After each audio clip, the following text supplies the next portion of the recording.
नमस्कार, म जगदीश खरेल। आजको हट सिटमा मेरो साथमा नेपाली कांग्रेसका प्रभावशाली नेता विमलेन्द्र निधि हुनुहुन्छ।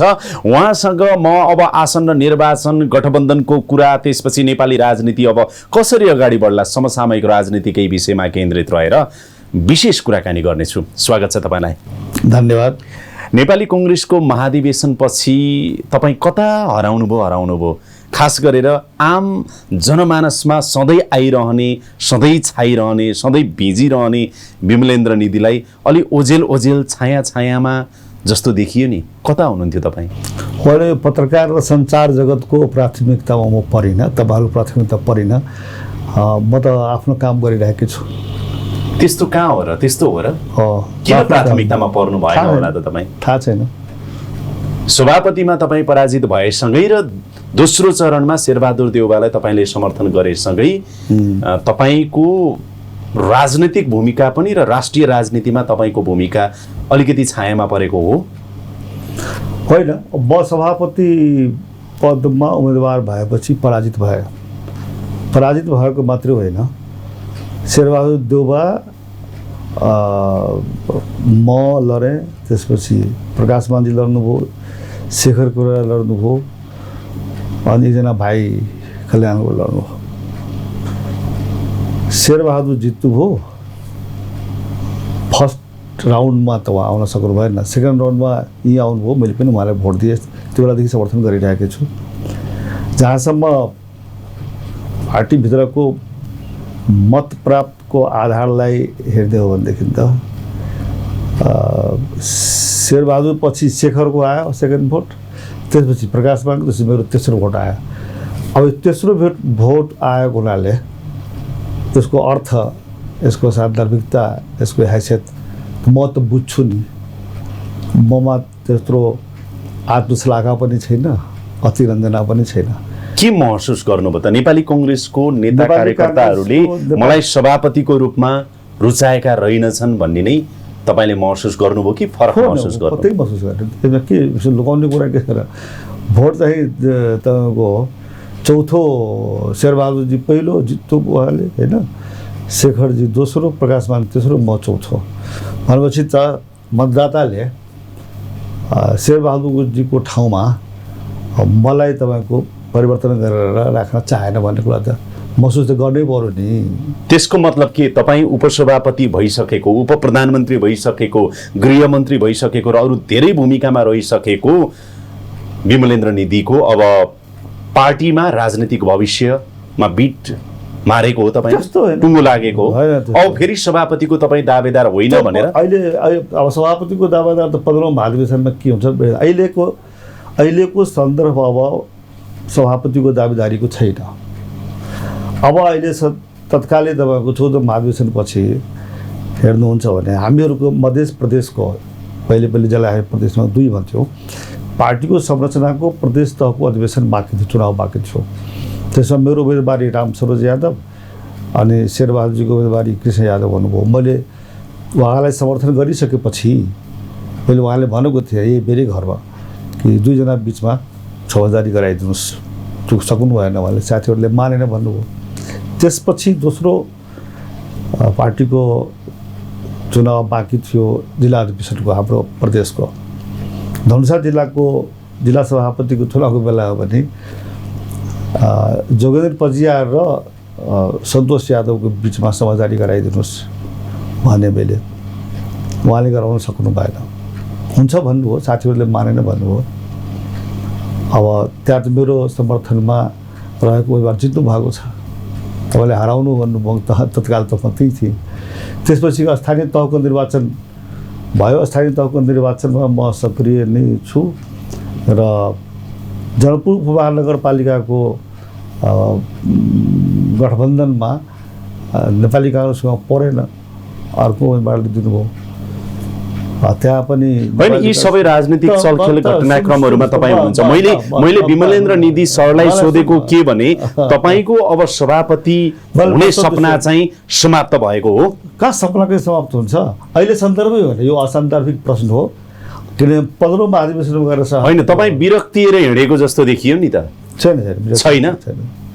म राजनीतिमा पहिले जस्तै सक्रिय छु। तपाईँले भन्नुभयो नि त अब म चौथो नम्बरमा परेँ भनेको यो 5 वर्षलाई हो, 5 वर्षपछि 4 वर्षपछि फेरि सभापति बन्न सकिन्छ भन्न हो। त्यो अहिले त्यो तपाईँले सोध्ने प्रश्न पनि होइन अहिले सान्दर्भिक, तपाईँको प्रश्न असामयिक भयो, त्यो मैले जवाब दिइरहनु परेन। सभापतिको उम्मेदवार बन्ने नबन्ने भन्ने कुरा अब 4 वर्षपछि थाहा हुन्छ। त्यो असामयिक कुरा हो अहिलेको लागि। अहिले अब आउने स्थानीय चुनाव भयो, अब त संसदीय र प्रदेशको चुनाव हुन्छ, हो त्यो हो प्राथमिकता।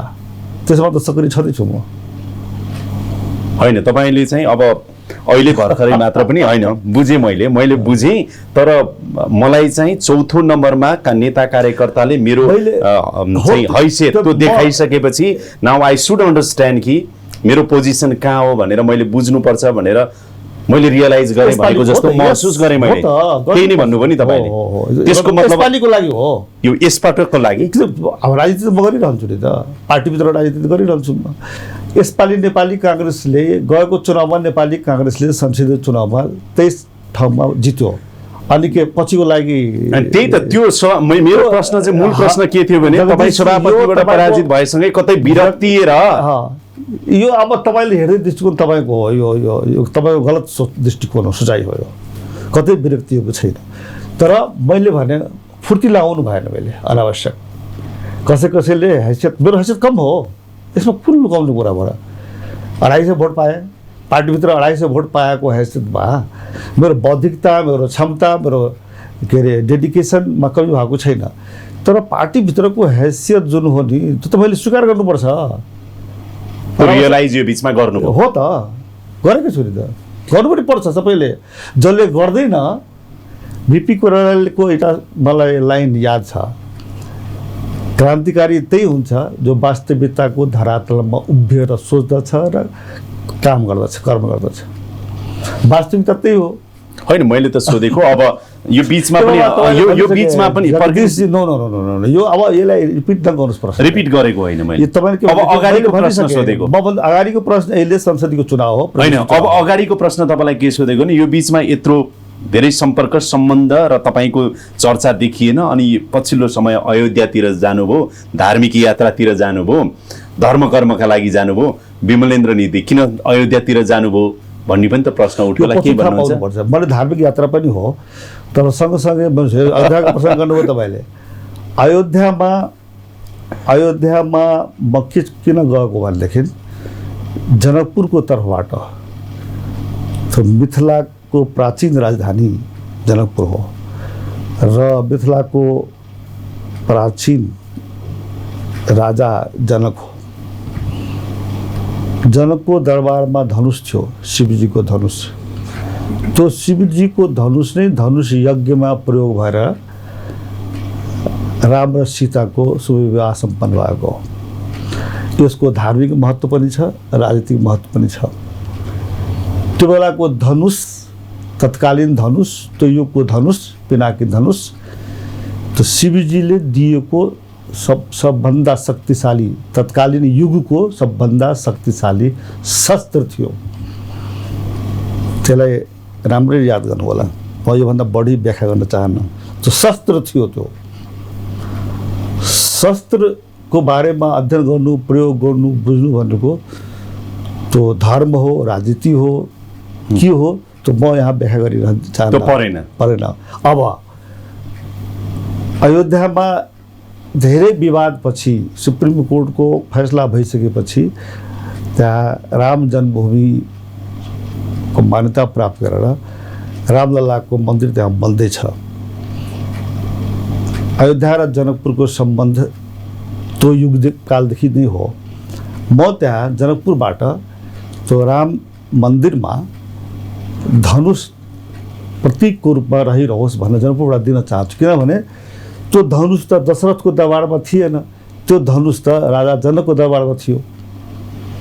त्यसको धार्मिक महत्त्व छ, सांस्कृतिक महत्त्व छ, त्यसको महत्त्व राजनीतिमा र अन्तर्राष्ट्रिय राजनीतिमा कहिलेकाहीँ सिक्युरिटी कन्सेप्ट जसले भन्दछ, त्यो बेलाको सिक्युरिटी कन्सेप्टसँग पनि जोडिएको छ, मानवाधिकारसँग पनि। यसमा अझ व्याख्या गर्दै जाउँ। अब मेरो थप प्रश्न चाहिँ तपाईँसँग त्यसका अहिले म त्यहाँ म राजनीति गर्दछु भनेदेखि त्यो पनि एउटा पाटो हो पक्कै पनि र म त्यसको लागि त्यहाँ गएको छु। मलाई धेरै खुसी छ जगदीश, तपाईँको माथि भन्न चाहन्छु आज म यति खुसी छु त्यहाँ गएर त्यहाँको ट्रस्टका पदाधिकारीहरूले जनकपुरबाट त्यो मन्दिरमा धनुषको प्रतीक निर्माण गरेर त्यहाँ राख्नको लागि उहाँहरू सहमत हुनुभएको छ। त्यो धेरै ठुलो कुरा हो। त्यो अनन्तकालसम्म यो नेपाल र भारतको सम्बन्ध, जसलाई विशेष सम्बन्ध भन्दछौँ, यही सब कारणले गर्दा हो। विशेष सम्बन्ध हो नेपाल र भारतको बिचमा। होइन, अब आज त्यो घटना त तपाईँले सुनाउनु भयो, त्यो खुसी पनि लाग्यो। अब हाम्रो धेरै दर्शकलाई थाहा पनि भयो तपाईँ अयोध्या किन जानुभयो, के गर्नुभयो,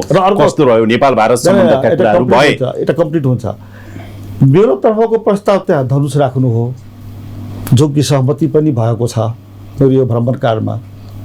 उहाँहरूको तर्फबाट प्रस्ताव के आयो भनेदेखि रामको मूर्ति जुन राम मन्दिरमा बन्ने छ त्यो के कालीगण्डकीको शालिग्राम वा कालीगण्डकीको शिलाबाट बन्न सम्भव छ कि छैन, त्यो उपलब्ध हुन सक्छ कि छैन, त्यो पनि उहाँहरूकै प्रस्ताव छ। त्यसमा छलफल भयो। अब कल्पना गर्नुहोस् अयोध्याको राम मन्दिर निर्माण भयो र त्यसमा जनकपुरबाट धनुष राखिने प्रतीकको रूपमा र कालीगण्डकीको शालिग्राम मात्र होइन, शिलाको त मूर्ति बन्ने भयो भनेदेखि त यसले कुन कुन सम्बन्धलाई निरन्तरता दिन्छ, कुन कुन सम्बन्धलाई निरन्तर दिन्छ। तपाईँको एउटा मेरो इन्टरभ्यूबाट होइन, नेपाल र भारतको सबै सञ्चार माध्यमले अनन्तकालसम्म पनि त्यसको लागि समाचार बनाउँछ। मलाई खुसी लाग्यो विमलेन्द्र निधिज्यू। अब जुन अयोध्याको धार्मिक यात्रा नै भनौँ न, र त्यहाँ जुन कार्यक्रममा जसरी सरिक हुनुभयो त्यसले नेपाल भारत सम्बन्धको एउटा सुखद सुरुवात नयाँ ढङ्गले फेरि हुने तपाईँले सङ्केत गर्नुभयो। त्यो खुसीको कुरा हो नेपाल भारत दुवै देशको लागि, दुवै देशका जनताका लागि।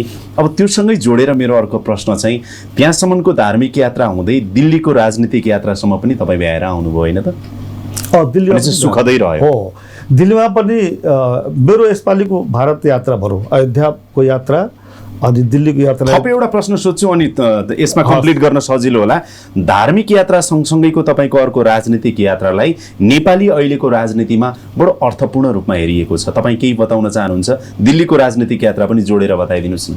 होइन, मेरो दिल्ली भारत मैले भने यसपालिको मेरो भारत भ्रमणमा 5वटा एजेन्डा थियो। 2टा एजेन्डा अयोध्यासँग सम्बन्धित, अयोध्यामा नेपालको जनकपुरबाट धनुष राख्ने, कालीगण्डकीको शिलाबाट रामको मूर्ति निर्माण गर्ने विषयमा भयो। 2टा एजेन्डा यो हो। त्यो भनिसक्नुभयो तपाईँले।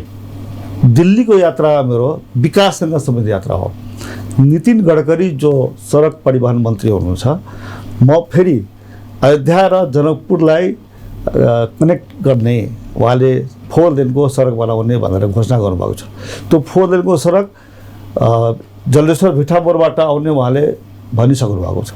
मैले थप्न खोजेको के हो भनेदेखि कि भिठामोरबाट भारतको बोर्ड सीमावर्ती क्षेत्रमा एउटा गिर्जास्थान भन्ने मन्दिर छ, ठाउँ छ।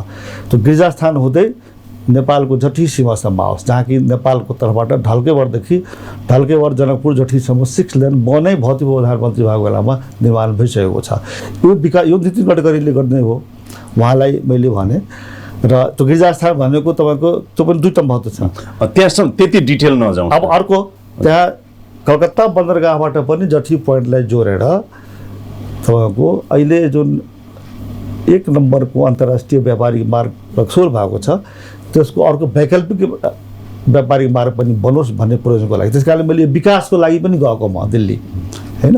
अब अर्को राजनीतिक कुरामा अथवा मैले बिजेपीको नेताहरूसँग, विदेश विभाग प्रमुखसँग भेटेँ, अरूसँग खास भेट भएन, मन्त्रीहरूसँग भेट भयो।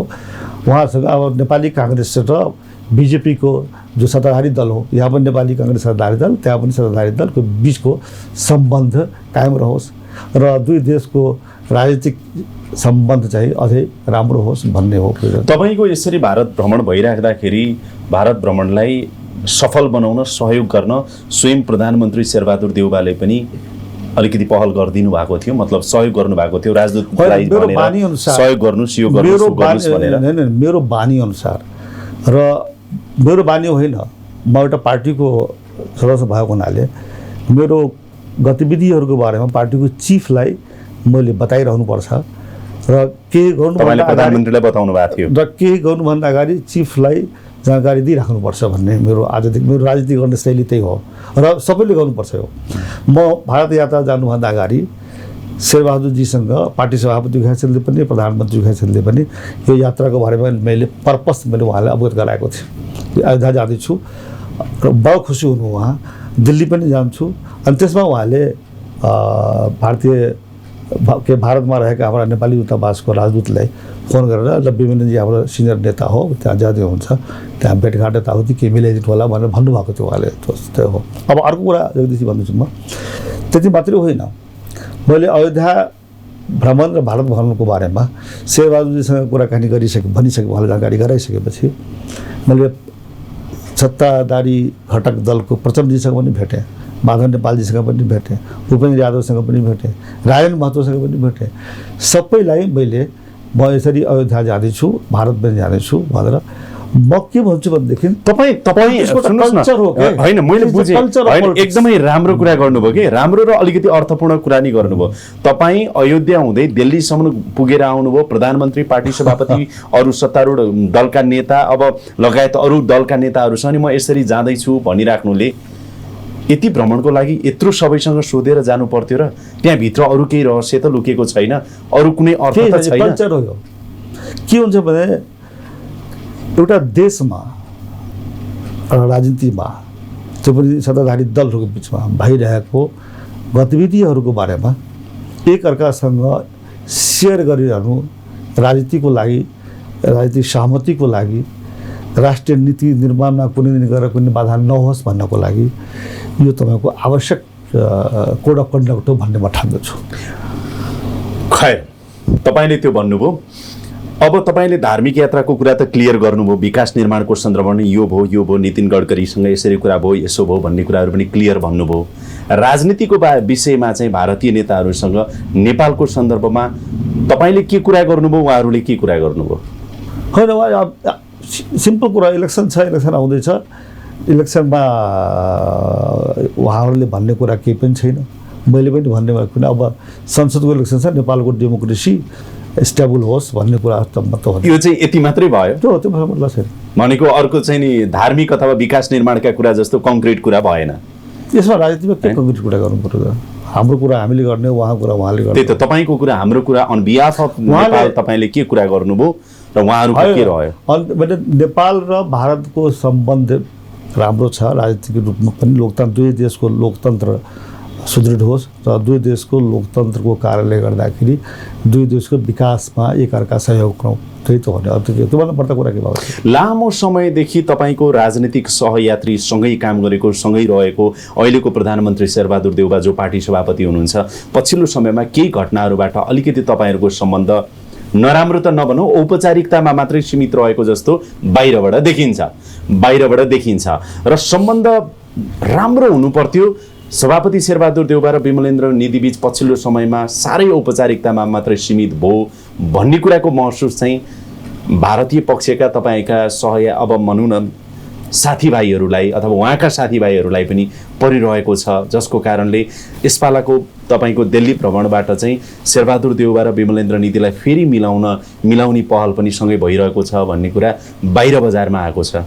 मलाई थाहा छैन, त्यो हाम्रो विषय हो, आन्तरिक विषय हो, भारतको विषय होइन। त्यो शेरबहादुरसँग प्रतिस्पर्धा गर्नु, शेरबहादुरसँग मिल्नु त हाम्रो कुरा हो। तपाईँहरू मिल्दै हुन्थ्यो भन्ने सदाशयता चाहिँ छ। त्यो विषयमा कुरा भएको छैन त्यहाँ। काङ्ग्रेसभित्र त यहाँ तरङ्गै उठ्यो अरे नि तपाईँ दिल्ली गइराख्दा। थाहा छैन मलाई विशेष गरेर। त्यस्तो छैन। शेरबहादुर देउबा पछिको उत्तराधिकारी त विमलेन्द्र निधि नै हो सभापतिको रूपमा। पुनबहादुर खड्काले के सोच्नु होला, अरूले के सोच्नु होला? अस्ति म आएर त्यहाँबाट फर्केर आइसकेपछि शेरबहादुरलाई भारत भ्रमणको सम्पूर्ण जानकारी गराएँ। त्यति मात्रै होइन, यो जुन बैठक भएको थियो नि शीर्ष नेताको गठबन्धनको सन्दर्भमा अस्ति सोमबार, त्यो बैठकमा पनि मैले जानकारी गराएँ भारत भ्रमणको बारेमा। त्यस कारण यो के हुन्छ भनेदेखि लुकाएर गयो, केही कुरा नगयो भने शङ्का आशंका हुन्छ भनेर गयो, जानकारी गराएर आइसकेपछि भएको कुरा जानकारी गरायो भनेदेखि त यो सौहार्द वातावरण रहन्छ, भ्रमको खेती हुँदैन। यस्तो सब बेकार कुरा हो। शेरबहादुरसँगको सम्बन्ध मै चाहन्छु सुदृढ होस् भनेर, आफ्नो मेरो सुधारको मेरो इच्छाको कुरा हो। नेपाली काङ्ग्रेसको लागि म नेपाली काङ्ग्रेसको केन्द्रीय समितिमा मैले भनेको छु, मैले तपाईँलाई दोस्रो चरणमा सहयोग गरेँ र अझै पनि सहयोग गर्न चाहन्छु। र मैले भने तपाईँ 14औं महाधिवेशनमा सभापतिमा लड्दा म पनि लडेँ, प्रकाशजी पनि लड्नुभयो तपाईँको विरुद्धमा, के अरे शेखरजी पनि लड्नुभयो र रामचन्द्र पौडेल र कृष्ण सिटौला, शशाङ्क जसको चर्चा थियो लड्नुहुन्छ, उहाँले लड्नु भएन। तर नेपाली काङ्ग्रेसभित्र तपाईँको शक्ति केन्द्रहरू छन्, उपकेन्द्रहरू छन् सभापतिजी। त्यस कारणले यो तालमेल गर्दा चुनावी गठबन्धनको बारेमा तालमेल कुरा छ नि, यसले भइरहेको छ नि, जो कि हुन्छ नै भइरहेको छ नि। त्यस कारणले आगामी संसदीय निर्वाचनमा नेपाली काङ्ग्रेसलाई बहुमतमा ल्याउन र तालमेल पनि तपाईँको जारी राख्न त छँदैछ, तर सँगसँगै पार्टीभित्रका शक्ति केन्द्र र उपकेन्द्रहरूको बिच पनि तालमेल मिलाउनुहोस्, मेलमिलाप गर्नुपर्छ भन्ने कुरा मैले केन्द्रीय समितिको बैठकमा शेरबहादुरजीसँग आग्रह गरेँ र यो काममा म तपाईँलाई सहयोग गर्छु भनेर भनेकै हो। त्यसकारण दोस्रो चरणको चुनावमा समेत सभापति देउवालाई तपाईँले सभापति बनाउन यत्रो सहयोग गरिराख्दाखेरि पनि सभापति देउवाले तपाईँलाई चाहिँ किन विश्वास गरिराख्नु भएको छैन? तपाईँहरूको सम्बन्ध किन सुमधुर हुन सकिरहेको छैन? किन? अब हेर्नुहोस्, उहाँको सँगै काम गरेकोले उहाँको प्रतिस्पर्धामा उत्रेको हुनाले स्वाभाविक सम्बन्धमा त पूर्ववत त हुँदैन, तर अविश्वासै गर्नुभएको छ भन्न मिल्दैन। रामचन्द्र पौडेलसँग त्यत्रो लड्नुभयो, अहिले लपक्कै मिलेकै जस्तो देखिन्छ। सबै कुरा ठिकै छ त? विश्वास र अविश्वासको परिभाषा यो बाहिर जगतले हेर्ने, तपाईँहरूले हेर्ने, पार्टीभित्रका साथीहरूले हेर्ने, या जसको बिचमा विश्वास र अविश्वास हुनुपर्छ ती पात्रहरू नै एकअर्कासँग हेर्ने फरक फरक परिभाषा र फरक फरक दृष्टिकोण हुँदो रहेछ। अहिलेको अवस्था ठ्याक्कै भन्दाखेरि तपाईँ पनि शेरबहादुर देउवाको साथ, सहयोग, सद्भाव र एकता, उहाँको साथ बिना तपाईँ अधुरो र अपुरो। अब शेरबहादुर देउवा पनि कुनै न कुनै रूपमा तपाईँको साथ, सहयोग बिना कयौँ डिसिजन मेकिङ गर्ने कुराहरूमा, नेतृत्व गर्ने कुरामा अधुरो, अपुरो अथवा अलि एक्लो जस्तो भएको, अपूर्ण जस्तो भएको फिल गर्नुहुन्छ तपाईँको पर्सपेक्टिभबाट चाहिँ दुवैजना?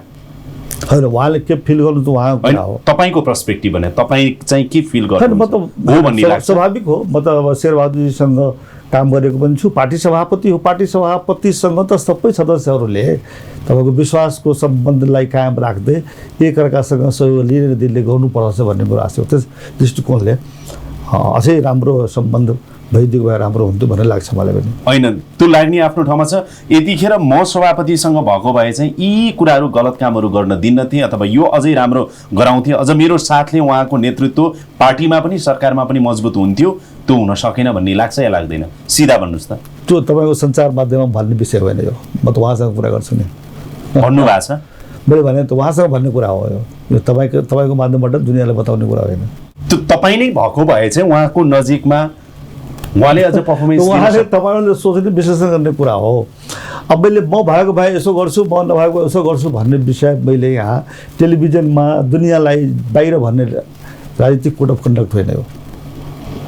तर नेपाली कङ्ग्रेसभित्रको धेरै नेता कार्यकर्तालाई लाग्छ होला नि त, जस्तो कङ्ग्रेसको सरकार अहिले नेतृत्वमा छ, अब चुनाव आउँदैछ, कयौँ कुराहरूको निर्णय लिनुपर्ने हुन्छ, अनि महत्त्वपूर्ण मान्छेहरू तपाईहरू आफै अघि नै भन्नुभयो छिन्न भिन्न गुट उपगुट यत्रा टुक्रा बनाएर बसिराख्दा कङ्ग्रेस त एकीकृत ढङ्गले अगाडि बढ्न सक्दैन। मैले भने यो आजदेखि होइन, एउटा त यो प्रभाव नै भइसक्यो, के भन्छ त्यसलाई नेपालीमा, मुहावरा भन्नु होइन, प्रभाव भइसक्यो। के भनेदेखि बिपी कोइरालाको पालादेखि आजसम्मको स्थिति हेर्नु भनेदेखि काङ्ग्रेसलाई कसैले हराउन सक्दैन, काङ्ग्रेसले हराउने हो भने काङ्ग्रेसले हराउँछ होइन, आफैलाई एउटा प्रभाव भइसक्यो। भनेपछि त यो रियालिटी, यो रोग नेपाली काङ्ग्रेसभित्रमा छ र त्यसैले नेपाली काङ्ग्रेसभित्रमा शक्ति केन्द्रहरू, गुटहरू पनि छन्। गुटलाई वैचारिक रूपमा अथवा कार्यक्रमको रूपमा अथवा नीतिगत रूपमा समन्वय गरेर मिलाएर लैजानु सक्नु पर्दछ, त्यसले राम्रो परिणाम दिन्छ, त्यो भनेको हो। अब चुनावको सन्दर्भमा अहिले गठबन्धनको कुरा भइरहेको छ, कार्यदलको चाहिँ नि तपाईँहरूको बैठक पनि बसिरहेको छ। विमलेन्द्र निधिलाई के लाग्छ, यो सत्तारूढ गठबन्धन नै अब चुनावी गठबन्धनको रूपमा अगाडि बढ्ने त देखि नै सकियो, तर गठबन्धन अगाडि बढाउँदाखेरि यो गठबन्धनमा अहिले त अब सिधा पोइन्टमा आउने हो भने सिटको बाँडफाँड 165 मा सिटको बाँडफाँडको चाहिँ नि कम्तीमा यो चाहिँ फ्रेम यो बनाउनु पर्छ र यसरी अगाडि बढ्नुपर्छ भन्ने तपाईँलाई के लाग्छ? ठिक छ, यो अहिलेको अब गठबन्धनको औचित्य छ छैन, गठबन्धन ठिक हो ठिक होइन भन्ने फेज गइसक्यो। केन्द्रीय कार्यदल बनिसक्यो, अगाडि केन्द्रीय समितिले निर्णय गरिसक्यो हो। नेपाली काङ्ग्रेसको केन्द्रीय समितिले निर्णय गरिसक्यो कि संसदीय चुनाव र प्रादेशिक चुनावको सन्दर्भमा गठबन्धनको दलहरूसँग चुनावी तालमेल गर्ने। मैले एउटा कुरा थपेको छु, लोसपालाई पनि गठबन्धनमा सामेल गर्नुहोस्। लोसपासँग शेरबहादुर देउवाजी कुरा गरिरहनु भएको छ। त्यो तपाईँ यसो भन्नुहुन्छ महन्त ठाकुर र राजेन्द्र महतोहरूलाई ल्याउने कुरा गर्नुभयो तपाईँले। लोकसभा भनेको राजेन्द्र महतोले हराएको हो नि अघिल्लो 74 को चुनावमा तपाईँलाई, अनि निर्वाचन क्षेत्र एउटै पर्ला भोलि। यहाँ त अहिले हरेक नेताले के गर्दा रहेछन् भने विमलेन्द्र निधिज्यू तपाईँकोमा मिल्छ मिल्दैन, मेरो निर्वाचन क्षेत्रमा त्यो आयो भने के गर्ने, के हुने, कसो हुने, ल्याउने नल्याउने निर्णय। राजनीति त्यसरी हुँदैन। राजनीति अस्ति कुरा हुँदाखेरि जस्तो भनौँ न, बिपी नेपालमा राष्ट्रिय मेलमिलापको नीति लिएर फर्केर आउँदाखेरि बिपी आउने बेलामै तपाईँको एकबहादुर थापादेखि लिएर 4-5 जनालाई फाँसी झुन्डाइदियो छ। सबैले भन्यो तपाईँको नेतालाई, तपाईँको कार्यकर्तालाई राजाले फाँसीमा झुन्ड्याउँछ, तपाईँ अझै मेलमिलाप कुरा गरिरहनु भएको छ। बिपीले भन्नु होइन, मेलमिलाप भन्नुको त्यो दीर्घकालीन विषय हो, त्यो अर्कै विषय, राजशक्ति र जनशक्तिको बिच कुरा हो। माओवादी प्रचण्ड जुन बेलामा तपाईँको भूमिगत थियो, आन्दोलनरत थियो, हामीसँगै थियौँ। शेरबहादुर धनगढी हुनुहुन्थ्यो, धनगढीबाट फर्केर आउँदाखेरि सुनबाबु थापा प्रधानमन्त्री हुनुहुन्थ्यो, राजाले टेकओभर गरेको थियो। माओवादीले गोली हानेको हो होइन त्यहाँ उहाँको प्रचण्ड के अरे शेरबहादुरजीको उसमा, तर त्यो गोली हान्ने त गोली लागेको भए त शेरबहादुरजीको जीवन लीला त समाप्त हुन्थ्यो। त्यो प्रचण्डको कार्यकर्ताले, लडाकुले गोली हानेको थियो। तर प्रचण्ड र शेरबहादुरको बिचमा त प्रधानमन्त्री बन्ने आलो पालो बाँडफाँड भएकै हो, बन्नु भएकै हो। मैं नै त्यसमा इन्स्ट्रुमेन्टल थिएँ।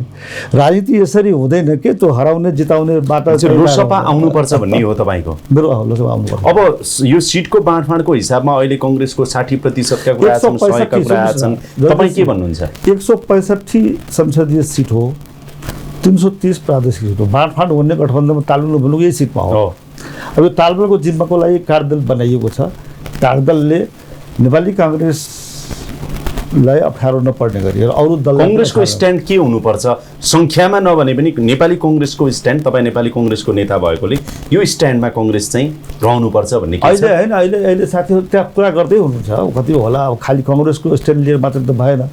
तर अहिले के छ भने 60% जति सिट चाहिँ नेपाली काङ्ग्रेस लिनुपर्छ भन्ने सोच हो। तर के हुन्छ त्यो त गठबन्धनका दलहरूसँग कार्यदल बनेको छ, त्यसमा छलफल गरेर टुङ्गो लाग्छ। अब अहिले तपाईँहरूको रणनीति, अब तपाईँले भित्र बाहिर जसरी एउटा नेताको रूपमा हेरिराख्दाखेरि पनि के देखिन्छ भने गठबन्धनको रणनीति चाहिँ कतै न कतै एमालेलाई पुरै एक्लो बनाएर अनि बाँकी एकातिर लाग्ने भन्ने नै हो। अनि एमाले त छुट्टै हो नि, हाम्रो गठबन्धनमा त छैन। त्यही त बुझेँ। जस्तो लोकसभा पनि ल्याउने भन्नुभयो नि, लोकसभा त आजको मितिसम्म अलि बढी चाहिँ नजिक केपी ओलीसँगै हो महन्त ठाकुर, राजेन्द्र महतोहरू। लोकसभाको चुनावमा त लोकसभाले हामीले भोट दियौँ नि त, यो एमाले जित्ने अवस्थै थिएन त। अनि जे होस् त आयो त, लोकसभा आफै पनि तपाईँको सरकारमा आउन पनि तयार छ भन्ने लाग्छ। अलिक अरूको त केही मागहरू छ। अब सरकारमा आउनु भनेको त मन्त्रालयको बाँडफाँड हो। मन्त्रालयको बाँडफाँडमा लोकसभालाई दियो भनेदेखि त लोकसभा आउँछ गठबन्धनमा, त्यो गर्दा राम्रै हुन्छ। तपाईँलाई एउटा कुरा विश्वास लाग्छ कि जस्तो 74 को चुनावमा तत्कालीन नेकपा अब माओवादी केन्द्रका अध्यक्ष प्रचण्डले चाहिँ स्थानीय चुनावमा तपाईँहरूसँग सहकार्य गर्नुभयो, सङ्घीय चुनावमा चाहिँ उता एमालेसँग तालमेल गरेर पछि पार्टी एकतै गर्नुभयो। कतै आजको मितिमा अहिलेसम्म तपाईँसँग मैले कुरा गरिरहेको अवधिमा एकीकृत समाजवादीले कम्तीमा 20% मागेको छ, माओवादीले त्यही सम्मानजनक खोजेको छ, जसपाले खोजेको होला, अरूहरूले खोजिराख्दाखेरिको अवस्थामा यो कार्यदलले काम गर्न नसकेर चित्त बुझ्दो नभएर फेरि वाम गठबन्धन एक हुने अवस्था त छैन? छैन, वाम गठबन्धन एक हुने अवस्था छैन, एक हुँदैन। कार्यदल हाम्रो कार्यदलमा नेपाली काङ्ग्रेसबाट 3 जना हुनुहुन्छ, सिटौलाजी, गगन थापाजी र ज्ञानेन्द्र कार्की। उहाँहरूले गर्दै हुनुहुन्छ। उहाँहरूले के हुनुहुन्छ अहिले कहिले पनि मैले यति भन्नु मलाई लाग्छ राम्रै होला। अनि त्यो सङ्ख्यामा त आउला, तर सम्मानजनक एकता भएन भने, के अरे सम्मानजनक तालमेल भएन भने वाम एकता पनि हुन सक्छ भनेर स्वयं माओवादीका नेता, स्वयं एकीकृत समाजवादीका नेताहरूले भनिरहेको सन्दर्भमा कङ्ग्रेस यसमा कतिको सजग हुनुपर्छ भन्ने लाग्छ? हामी यो वाम एकता हुँदैन र गठबन्धन जुन दलहरूसँग छ त्योसँग गठबन्धन सामञ्जस्य समानता नभनौँ, के अरे सम्मानजनक नै हुन्छ। त्यसमा मलाई शङ्का छ, जुन कुरामा शङ्कै छैन त्यसमा अनुमान गरेर यो हुन्छ त्यो हुन्छ किन भनिरहेको। अब धनुषाको निर्वाचन क्षेत्रको कुरा गरौँ न। एउटा चाहिँ तपाईँले लोकसभालाई पनि ल्याउनुपर्छ भनिराख्दाखेरि अब त्यो राजेन्द्र महतोको पनि क्षेत्र हो, तपाईँको पनि क्षेत्र हो। भोलि लोकसभा चाहिँ यो गठबन्धनमा आयो भने त्यहाँबाट को उठ्ने त्यो हामी तय गर्छौँ। तपाईँ र राजेन्द्र महतो मिलेर एकजना नै उठ्नु पर्यो। हामी त्यो बेलामा हामी तय गर्छौँ। पहिले आउँछ अहिलेसम्म राजेन्द्र महतो कुरा राजेन्द्र महतो भन्नु होला, मेरो कुरा मेरो चुनाव क्षेत्रमा लड्छु त्यहाँबाट एक। अब गठबन्धन भयो भनेदेखि त्यसमा समझदारी गरौँ न, के न के। यो कुराले तपाईँहरूको निर्वाचन क्षेत्रको कुराले उहाँहरू आउने नआउने कुरामा अड्किँदैन। तपाईँलाई अहिले हेरिराख्दाखेरि अब अन्तिममा आएको छु म, यो मङ्सिरमा चुनाव हुन्छ भन्ने कुरामा त अब दुविधा रहेन। छैन, चुनाव हुन्छ पक्का हुन्छ, यो अगाडि बढ्छ। अब गभर्मेन्टको कलेक्सन चाहिँ यहाँ दुईवटा कुरा देखिन्छ कि पिक्चरमा के देखिन्छ भने माओवादीले सिट मागिराख्दा कुनै पनि हिसाबमा भोलि एमाले बनाउँदा होस् अथवा कङ्ग्रेसले सरकार बनाउँदा माओवादी नभइकन सरकार तपाईँहरूले बनाउन नसक्ने नि अवस्था सृजना गरेर ऊ त्यो सिट माग्न खोजिरहेको छ र त्यहाँ निर्णायक बन्न खोजिरहेको छ। यो अवस्था आयो भने चाहिँ अबको 5 वर्षपछिको नेपाली राजनीति पनि सरकार सञ्चालन पनि अस्थिरै हुन्छ, म त्यो देख्दैछु भनेर मैले भने तपाईँ सहमतिको कति नजिक हुनुहुन्छ अथवा असहमत हुनुहुन्छ? छैन, म त्यो सहमत छैन। गठबन्धनको चुनावी तालमेलबाट नै परिणाम आउँछ भनेदेखि आखिर सरकारको गठन पनि तालमेलबाट नै हुन्छ। तालमेलबाट बिस्तारै यसलाई बहुमतबाट भइदिएको भए राम्रो कुरा हुन्थ्यो, त्यो एउटा तर्फ हो। तर अब वास्तविकता त्यही हो कि चुनावी तालमेलबाट जुन दलको बिचमा चुनावी तालमेल भएर चुनाव हामी लड्छौँ, स्वाभाविक छ सरकार निर्माण चुनावपछि पनि ती दलहरूसँग नै हुन्छ। त्यसलाई राजनीतिक अस्थिरता भन्न मिल्दैन। अब जाँदै चाहिँ यो नागरिकता विधेयकको सन्दर्भमा अब राष्ट्रपतिले यत्रो दिन भइसक्यो, अहिलेसम्म पनि अब उहाँले लाउनुपर्ने तोक लाउनु भएको छैन। यो हिसाबलाई कसरी दिनुभएको छ तपाईँले कि राष्ट्रपतिले ढिला गर्नुको पछाडिको कारण के हो र तपाईँ नेपाली कङ्ग्रेसको नेता भएको थाहा छैन। यो नागरिकताको विधेयकको बारेमा त मैले नै अग्रसरता लिएर योभन्दा पहिले केपी ओलीको सरकारको पालामा जब यो विधेयक आयो, नेपाली काङ्ग्रेसको पोजिसनको बारेमा त्यो बेला हामी छलफल गऱ्यौँ पार्टीमा र केपी ओलीको सरकारले ल्याएको विधेयकको हामीले विरोध गर्छौँ। त्यसमा हामीले खास गरेर वैवाहिक अङ्कृत नागरिकताको बारेमा जुन छ त्यो फिर्ता लिनुपर्छ र जसरी अहिले प्राप्त भइरहेको छ संविधानमा जो लेखिएको छ त्यसलाई निरन्तरता दिनुपर्छ, निरन्तरता कायम राख्नुपर्छ। त्यसमा कुनै संशोधनको जरुरत छैन। जन्मसिद्ध नेपाली नागरिकको सन्तानले जुन नपाउने अवस्था छ हो त्यसको लागि मात्रै संशोधन गर्नुपर्छ भन्ने त्यो बेलादेखि भन्दै आएको र मेरो यसमा आफै अग्रसरता छ। त्यस कारणले यो नागरिकता बालिक खारजीमा कहाँ आउनुभएको थियो, मेरो कुरा पनि भएको थियो र यो नागरिकता विधेयक जुन पारित भएको छ त्यो राम्रो हो। अब जसले विरोध गरिरहेको छ मेरो पनि यसमा विरोध छ। जसले विरोधीलाई विरोध छ, विरोध गर्दैलाई यो साम्प्रदायिक भावना हो, सङ्कुचित भावना हो। भोलि अहिले राष्ट्रपतिले यसलाई तत्कालै प्रभावित गरिदिनु पर्दछ भन्ने कुरा उहाँले गर्नु होला भन्ने लाग्छ। गरिदिनुपर्छ। उहाँले फिर्ता पठाउनु हो भनेदेखि मलाई लाग्छ त्यो उपयुक्त हुँदैन। फिर्ता पठाउनु भयो भने के हुन्छ? उचित हुँदैन, यो प्रभावित गरिदिनुपर्छ भन्ने कुरा हो। अब जाँदै अन्तिममा एउटा अन्तिम प्रश्न सोध्छु तपाईँलाई कि तपाईँले हेरिराख्दाखेरि चाहिँ नेपाली राजनीति अब अर्को 10 वर्ष सरकार अस्थिरै बनेर जाला भन्ने देख्नुहुन्छ कि तपाईँ 5 वर्षे सरकार अब फेरि पनि बन्छ अथवा आलो पालो नै गरेर भए पनि यो 5 वर्ष पनि अस्थिरै भयो नि त सरकार? 100 जना जति त मन्त्री नै बने होला नि, 2वटा कार्यकालमा गरेर 2टा प्रधानमन्त्री नै भए। प्रदेश त कति हेरफेर भए त्यो ललिपप दिएको जस्तो भयो, मुख्यमन्त्री र मन्त्रीका पदहरू प्रदेशमा त्यो खालको अस्थिरता देखियो, केन्द्रमा पनि देखियो। एउटा राजनीतिक कर्मीको हिसाबले हेर्दाखेरि चाहिँ नेपालको अबको 10 वर्षको राजनीति चाहिँ अस्थिर र सकसमै जाने देख्नुहुन्छ अथवा यो चुनावपछि अलिकति स्थिरता अनुभव होला? अस्थिरताको सरकार बदलिनु र सरकार हेरफेर धेरै पटक भइरहनुलाई नै अस्थिरताको मापदण्ड मान्नु हुँदैन भन्ने म विश्लेषणकर्ताहरूलाई अनुरोध गर्न चाहन्छु। त्यसले दिने परिणाम के हो देशलाई र जनतालाई? मान्छेले के जनताले के पायो? जनताले के पाएको छैन र? बाटोघाटो हेर्नुहोस् यति बनेको छ, हवाई यात्राको कुरा हेर्नुहोस्, ब्याङ्किङको हेर्नुहोस्, कलेजको हेर्नुहोस्, हस्पिटलको क्षेत्र हेर्नुहोस्, होइन, सञ्चार जगत हेर्नुहोस्। कल्पना गर्नुहोस् त, जुन बेलामा निर्दलीय व्यवस्था थियो 30 वर्षमा अगाडि सरकार, त्यो बेलाको टेलिभिजन सङ्ख्या, त्यो बेलाको रेडियो सङ्ख्या, त्यो बेलाको पत्रिकाको सङ्ख्या अहिलेको सञ्चार जगतमा कति अगाडि बढेको छ। बाटोघाटो हेर्नुहोस् न, हवाई यातायात हेर्नुहोस् न, ब्याङ्किङ सुविधा हेर्नुहोस् न। त्यस कारणले कुरा के हो भनेदेखि राजनीतिक स्थिरता यहाँ मात्रै होइन, जापानमा हेर्नुहोस् तपाईँको। अब यो हुन्छ सरकार बदलिरहेको हुन्छ, त्यो सरकार धेरै नबदल्ने अवस्था आइदियो भने राम्रो होला, त्यो राम्रो विषय हो त्यो। तर त्यसैले मात्रै सरकार बदल्यो, धेरै त्यसका राजनीति बिग्रियो, प्रणाली बिग्रियो भनेर विश्लेषण गर्नु म चाहिँ सम्भव छैन कमसेकम। तपाईले भनेको कुरामा त अर्को आधी घण्टा छुट्टै बहस गरौँला अर्को दिन। हाम्रो यो सरकार अदल बदल अस्थिर सरकारले हैन, मलाई त तपाईले भन्नुहुन्छ म त 6 महिना वर्षौं यो विषयमा बहस गर्छु। अस्थिर सरकारका कारणले गर्दाखेरि मुलुक कति तहस नहस भइरहेको छ भन्ने कुरा खैर बहस गरौँला। तपाईको आफ्नो एउटा लजिक अहिले राख्नुभयो, तर तपाईले जाँदा जाँदै अहिले चाहिँ यो त्यसमा छुट्टै बहस गरौँला पछि फेरि। तर यो भन्दै हुनुहुन्छ सरकार चाहिँ फेरबदल भइराख्ने सम्भावना चाहिँ देख्नुहुन्छ? त्यसो भए होइन, यो चुनाव त कुरै गरेन, यो चुनावसँग यही सरकार जान्छ मङ्सिर पछिको मङ्सिर पछि त परिणाम जसरी आउँछ त्यसमा तपाईको गठबन्धनमा रहेका दलहरूको बीच नै सरकार निर्माण हुन्छ नि त। गठबन्धन सरकार नै बन्ने छ, त्यही नै हो। गठबन्धन कल्चर साउथ एसियामा, त्यो पनि हाम्रो नेपाल जस्तो देशले अङ्गीकार नगरी सुकै छैन। साउथ एसियाको कुरा नगरौँ, नेपालकै कुरा गर्छु मैले। त्यो त नेपालमा त्यसले गरौँ होइन। गठबन्धनकै कल्चरलाई बढावा दिने यो राजनीतिक शास्त्रीय दृष्टिकोणले, बौद्धिक दृष्टिकोणले, एकाडेमिक पाठ्यक्रम दृष्टिकोणले बहुमतको सरकार भइदिएको भए हुन्थ्यो। तर गठबन्धनको सरकार पनि लोकतन्त्रमा हुन्छ, गठबन्धनको कल्चर पनि लोकतन्त्रमा हुन्छ।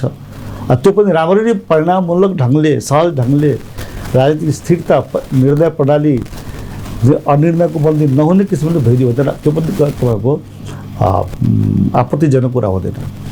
समय दिनुभयो, धेरै धेरै धन्यवाद। Thank you so much. यसका साथै अहिलेको लागि यो कार्यक्रम यहीँ टुङ्ग्याउँछु। कार्यक्रम युनिटका सम्पूर्ण सहकर्मीहरूको साथमा मलाई पनि बिदा दिनुहोस्। नमस्कार।